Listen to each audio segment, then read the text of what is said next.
Thanks, Elizabeth. Good morning, friends and colleagues.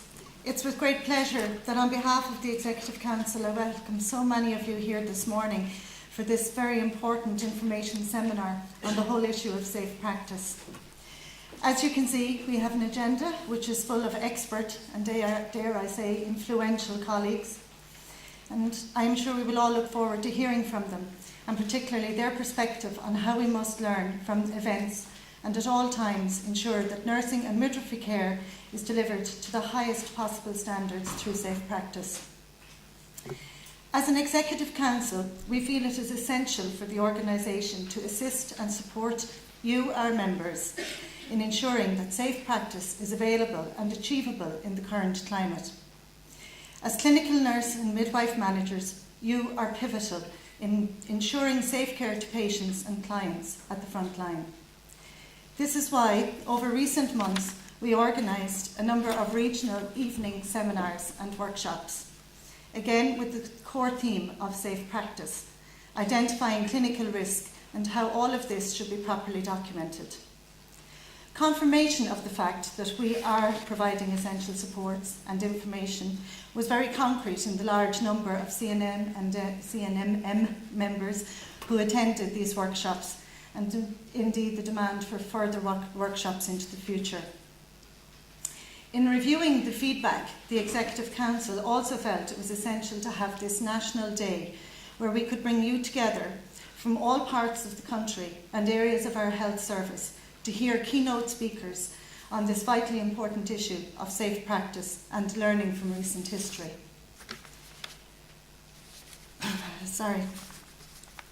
In recent weeks and months, we all know that very difficult issues have come to media attention. Now, this has understandably resulted in a microscope being placed upon how the health service manages its patients, responds to their needs, and of course ensures their swift return to good health and well-being. It has become equally clear, as the INMO is concerned, that the policies followed in recent years by government, which have seen a very significant contraction in nursing and midwifery staffing, a vital loss of support staff, and all the while we are dealing with an ever-increasing demand, which has brought nursing and midwifery practice, and indeed the health service itself, to a very difficult place. In meeting and responding to this challenge, the Executive Council are firmly of the view that you, as frontline managers, are absolutely crucial, essential and central to maintaining safe practice and safe care. But you can only do this when you have the authority to act, when you are empowered, and most importantly, when you are listened to. It is for these reasons that we have commenced the supportive campaign, and we intend, with the feedback from yourselves, to further develop using today as a platform for a wide range of initiatives. As you can see from the speakers gathered here today, we are not confining our attention to just this country. We have with us our colleague Peter Carter from the Royal College of Nursing in the UK, who has undoubtedly been at the centre of everything that has flowed from the Mid-Staffordshire report, excuse me, I have a sore throat, my mouth is very dry, from the Mid-Staffordshire report on the hospital trust. This is a most sobering report, and without a doubt, it should be used as a watershed for every healthcare system, not just the NHS. It identifies how targets can become more than quality, how funding can become more important than patients, and how, when you ignore frontline staff, bad things can and do happen. It is incumbent upon all of us, from every perspective and stakeholding position in our health service, that we listen, learn and respond constructively and positively from the lessons that are being learned. Absorbing these lessons will be a challenge for all of us, but we have no choice. And I, for one, will be listening to Peter with interest this morning. However, Peter is not the only keynote speaker. We also have Dr. Philip Crowley, Director of Quality and Safety from the HSE, who has arguably had the most unenviable job in the health service in recent weeks in responding to the great difficulties and spotlights that have been placed upon us. We also have our colleague Alwyn McWeeny, who has been pivotal in delivering our information workshops, and from where we can all learn a great deal from the legal perspective. Later today, Maura Pigeon, who is the Chief Executive of the Nursing and Midwifery Board, will also address you. And this will be followed, as Elizabeth said, by our panel discussion, which I'm sure you will all participate in. I have no doubt that in just a few hours' time, and having listened to this very strong array of speakers, we will all have plenty to think about, plenty to learn from, and plenty of challenges to meet in our collective wish for a world-class public health service in this country.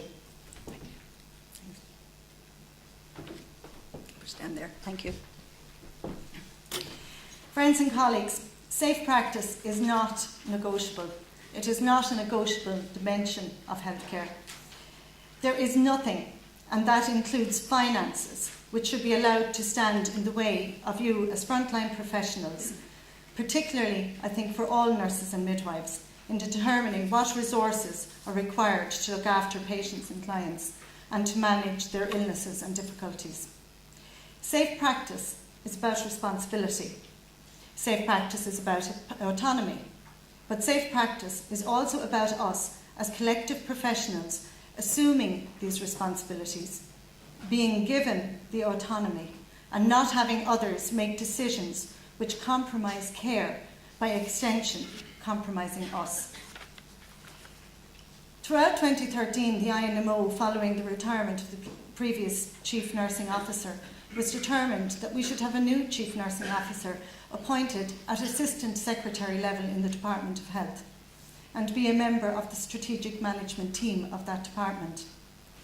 In fairness, I have to acknowledge, after some months of contacts, the Minister, James Riley, agreed with the INMO position and announced this at our conference last May.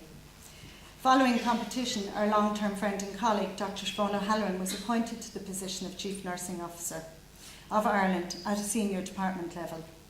On behalf of the INMO, I want to take the opportunity to congratulate Siobhan on her appointment late last year, and I would like to wish her every success in this most challenging, demanding, but potentially rewarding role as Chief Nurse.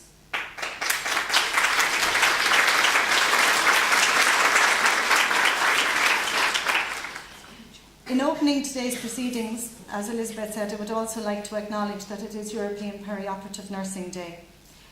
I spent 10 years working in operating theatres, so I suppose I feel that, I could be classed in that little group as well.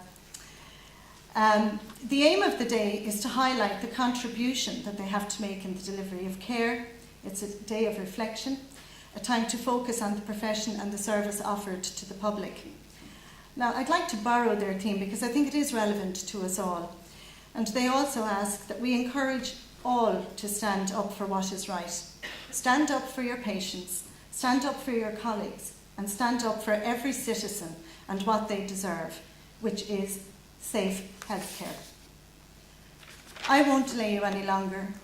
Ladies and gentlemen, I'll now call on Siobhan O'Halloran to address the conference. Thank you.